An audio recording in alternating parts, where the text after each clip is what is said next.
शेतकरी बांधवांनो नमस्कार. पुन्हा एकदा माझ्या नव्या व्हिडिओमध्ये मनपूर्वक स्वागत. शेतकरी बांधवांनो, मी आज जुन्नर तालुक्यामध्ये येणेरी या गावामध्ये आहे. आपण हा बघताय हा आंब्याचा बाग असून या बागेचे मालक सध्या इथं नाहीत. हे व्हिडिओमध्ये दिसत आहेत हे शेजारचे शेतकरी बांधव आहेत.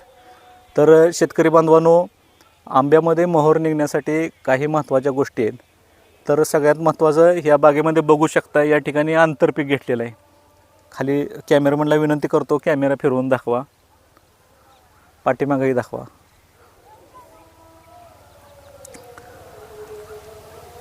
तर शेतकरी बांधवांनो, आंब्याला मोहर निघण्यासाठी विश्रांती काळातील व्यवस्थापन हा खूप महत्त्वाचा भाग आहे.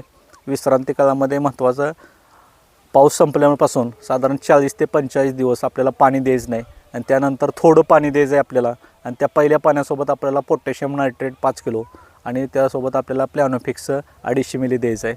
नंतर बाग आपली तानावर सोडायची आहे. त्यानंतर आपल्याला साधारण 70 ते 75% मोहर जोपर्यंत निघत नाही तोपर्यंत आपल्याला पहिलं पाणी द्यायचं नाही. तर या ठिकाणी बघताय हे कांदा लागवड केलेली आहे ह्या ठिकाणी. आणि कांदा लागवड केल्यामुळे पाणी आंब्याच्या झाडाच्या मुलीला भेटलेलं आहे, मिळालं आहे. त्यामुळे बागेचा ताण तुटलेला आहे आणि त्यामुळे काडी तयार झाली नाही, काडीची मॅच्युरिटी झाली नाही. कॅमेरामनला विनंती करतो आहे जवळून काडी दाखवा. हे बघू शकता या ठिकाणी हितपासून बघा, हे बघू शकताय ही काडी खालीपर्यंत बघा, हिरव्यागार काडी आहेत सर्व. काडीला जो पेन्सिल कलर यायला पाहिजे होता तो आलेला नाही आणि सगळ्या काड्या अशाच आहेत. ह्या बघू शकता, ह्या हिरव्यागार काड्या आहेत सगळ्या ह्या. तर काडीला सिल्वर कलर येणं महत्त्वाचं आहे. त्यावेळी आपण काडीमध्ये परिपक्वता आली असं समजतो. तर हे महत्त्वाचं आहे. त्यासाठी आंतरपीक आपल्याला साधारण 2 वर्षापर्यंत तुम्ही घेऊ शकताय. पण ज्यावेळी झाडं तुमची 3 वर्षाचे 4 वर्षाचे होतील अशावेळी विश्रांती काळामध्ये आंतरपीक घ्यायचं नाही. त्याच्यामुळे ताण तुटून जातो, ताण बसत नाही, विश्रांती मिळत नाही झाडाला. दुसरं म्हणजे विश्रांती काळामध्ये जे अन्नद्रव्य व्यवस्थापन आहे हे खूप महत्त्वाचं आहे. त्याच्यामध्ये आपल्याला झिंक गेलं पाहिजे, कॅल्शियम आहे, बोरॉन आहे, पोटॅश आहे, मायक्रोन्यूट्रियनच्या फवारण्या ह्या सर्व झाल्या पाहिजेत. तसंच आपल्याला बोर्डोच्या फवारण्या, झाड बुरशीपासून रोगमुक्त ठेवायसाठी बुरशीच्या फवारण्या घेणं खूप महत्त्वाचं असतं आहे.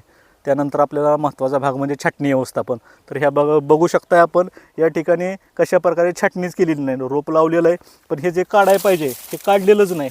तसेच झाडाला जो मध्ये खड्डा करायला पाहिजे 1-4-3 असेल किंवा 1-3-4-4चा जो फॉर्म्युला असतो, दापोली कृषी विद्यापीठाने जो शिफारस केला आहे आंब्यामध्ये, तर हे कुठंच झाडाला जो प्रॉपर शेप द्यायला पाहिजे, जे छाटणी व्यवस्थापन आहे ते छाटणी व्यवस्थापनाचं तंत्रज्ञान इथं कुठेही केलेलं काही दिसत नाही. असं जर केलं तर आपल्या झाडाकडून अपेक्षा ठेवणं योग्य नाही.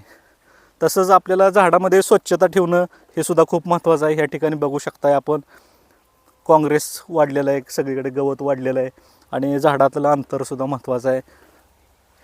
कारण हवेचं व्हेंटिलेशन असेल ते सुद्धा योग्य प्रकारे मिळणं महत्त्वाचं आहे. सूर्यप्रकाश खूप महत्त्वाची गोष्ट आहे. तर शेतकरी बंधूंनो, आपण 2-3 वर्षापर्यंत घेऊ शकताय आंतरपीक काय घ्यायचं असेल तर. पण ज्यावेळी आपल्याला उत्पादनं घ्यायचं आहे त्यावेळी कृपया करून तुम्ही आंतरपीक कोणतंच घेऊ नका.